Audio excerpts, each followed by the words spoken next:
Good morning. Well, unsurprisingly, Elon Musk was paying attention to the Fed report yesterday. He did have a couple of comments. We'll talk about those comments.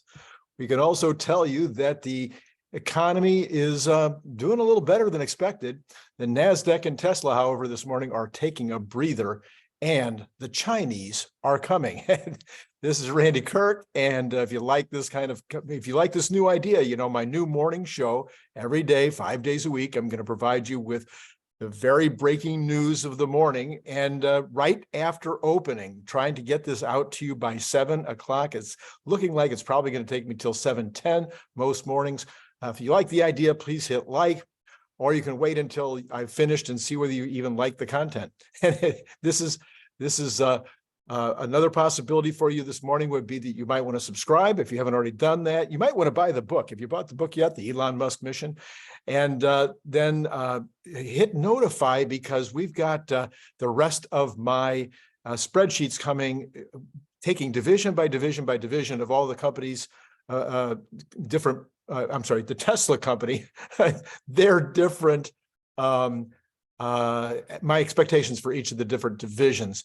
And then finally, there's Patreon. All of those spreadsheets are going to be up on Patreon for you to examine in detail, as well as many other things, of course, on Patreon. Okay, what's going on this morning? A couple of news pieces on the competition. Now, XPeng is not a very big competitor yet. They did about 100,000 vehicles last year, but they are reporting that they are going to be rolling out an FSD program. Well, it sounds an awful lot like a Tesla FSD program. You still have to be in control of the car. It has all kinds of different things that it's going to take care of.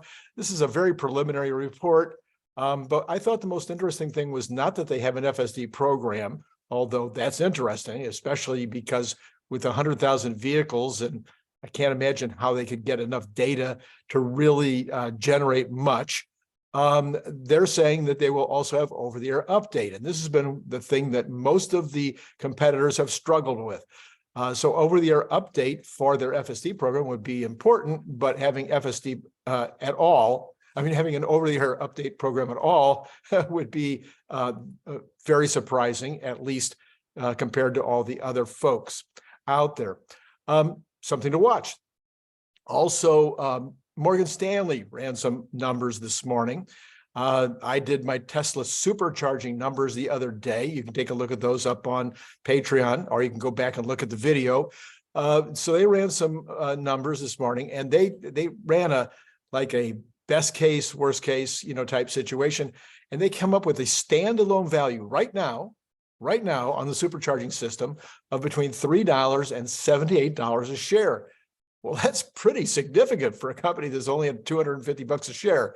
So that's the $3 number. Assume they would only get like 10% total, 3% of all the traveled miles out there that go to a charger. The $78 version had them getting 50% of the EV miles overall from all cars, all makes, all models. Their case also assumes no cost of energy. In other words, that Tesla would have solar and batteries at every location providing the energy, so they have no cost, and around a 30-cent per kilowatt hour in terms of what they would be charging. So anyway, I thought that was interesting. They called the $78 number the monopoly number. So where that's not a monopoly when you only have 50% of the business, but that would be a strong action. That would be strong numbers. The European Central Bank this morning took another direction from the U.S. Bank, and they did raise rates to the highest level in 22 years. But the inflation in Europe is actually continuing to be worse than that in the United States. So that might show why there would be such a divergence at this time. Here's some of the reports that I promised you during the week that would be coming out this morning. Most of them are showing a much stronger economy than anybody's talking about. The Fed said yesterday they're only expecting the U.S. economy to be up 1% for this entire year. Well, U.S. retail sales were showing in the month of May up 3% versus a -2 expected. So that's a fairly significant beat. Retail sales less auto were up 0.4% compared to a 0 expectation. Another significant beat. I'm not sure that these two things are affecting the market this morning. Again, the Fed is saying they could raise rates in the future. They left that on the table. So people are nervous about that. I don't know why they're so nervous. Even raising another 50 basis points, I don't think would be that significant in terms of crushing the market at this point. All the evidence like this is pointing to, a lot of resilience in the marketplace. But you also have all these, a huge percentage of the folks are employed. Their wages are going up at about 3.5% rate.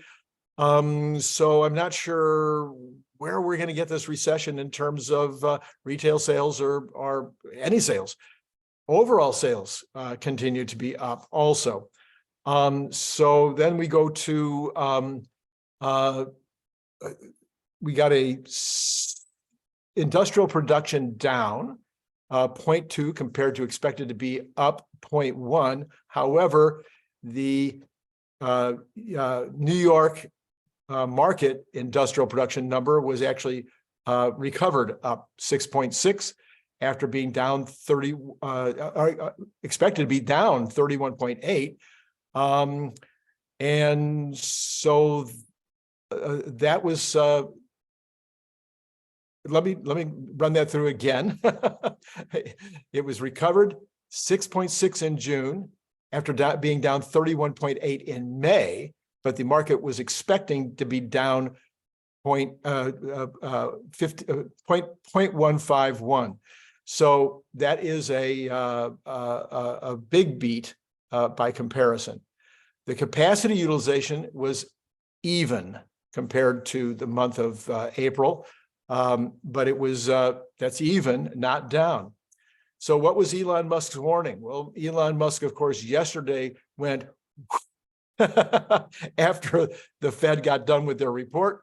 But this morning, somebody had tweeted about actually it was yesterday, somebody tweeted that the money supply is really coming down strongly, seriously negative, and Elon Musk warned deflation is coming.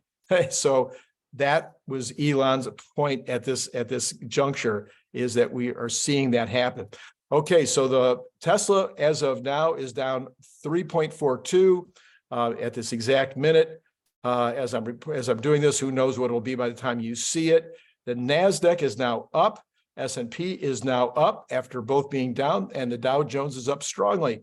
So I'm suspecting that Tesla will continue along there. They were down 6 earlier this morning and now down only 3.6.